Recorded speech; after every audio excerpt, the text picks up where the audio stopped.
इस कहानी को ध्यान से सुनना, क्योंकि ये कहानी सच लगती नहीं, पर ये कहानी झूठ भी नहीं है। दुनिया के एक कोने में एक ऐसा गांव था जिसका नाम किसी मैप में नहीं मिलता। वहां जाने वाली सड़क बीच में ही खत्म हो जाती थी। जो भी वहां पहुंचता उसे सबसे पहले एक अजीब बात महसूस होती। वहां घड़ियां चलती नहीं थी। लोगों के हाथों में घड़ी होती पर टाइम आगे नहीं बढ़ता। सूरज उगता था पर लगता था जैसे कल भी यही उगता था।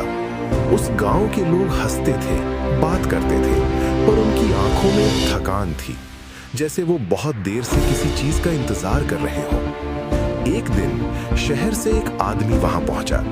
उसका नाम अर्जुन था। अर्जुन जिंदगी से भाग रहा था। जॉब का प्रेशर, पैसों का बोझ और हर दिन एक ही सवाल, मैं यहाँ क्यों हूँ? उसने सुना था इस गांव में जाने के बाद इंसान को चैन मिलता है। जब अर्जुन वहां पहुंचा तो उसका फोन काम करना बंद हो गया। नेटवर्क नहीं, टाइम नहीं। गांव के लोगों ने उससे मुस्कुरा कर देखा, जैसे वो अर्जुन को पहले से जानते हो। एक बूढ़ा आदमी उसके पास आया और बोला, तुम भी अपना वक्त छोड़ कर आए हो ना?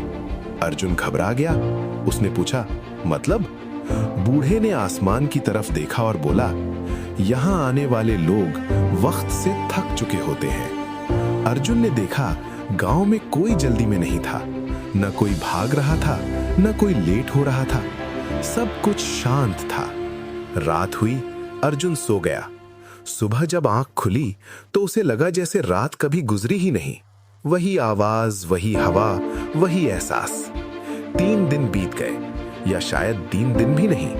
यहाँ दिन गिनने का कोई तरीका नहीं था। अर्जुन को चैन मिल रहा था, पर साथ ही एक डर भी। एक दिन उसने बूढ़े से पूछा, यहाँ लोग वापस क्यों नहीं जाते? बूढ़ा थोड़ी देर चुप रहा, फिर बोला, क्योंकि जो यहाँ रुक जाता है वो अपना दर्द भूल जाता है, पर उसके साथ वो अपना फ्यूचर भी भूल जाता है। अर्जुन को याद आया उसके सपने जो शहर में रह गए थे। उस रात अर्जुन सो नहीं पाया। उसे महसूस हुआ जैसे अगर वो यहाँ और रुका तो वो खुद को ही खो देगा। सुबह उसने गांव छोड़ने का फैसला किया। बूढ़ा उसे सड़क तक छोड़ने आया। जाते वक्त उसने एक बात कही, चैन वही मिलता है जहां जिम्मेदारी होती है। यहाँ सिर्फ सुकून है, पर जिंदगी नहीं। अर्जुन ने पीछे मुड़कर देखा। गांव वही था, शांत, खामोश, जैसे किसी सपने का टुकड़ा। जब अर्जुन सड़क के बाहर निकला तो उसका फोन बज उठा। नोटिफिकेशंस, टाइम, सब वापस आ गया। पर अर्जुन बदल चुका था।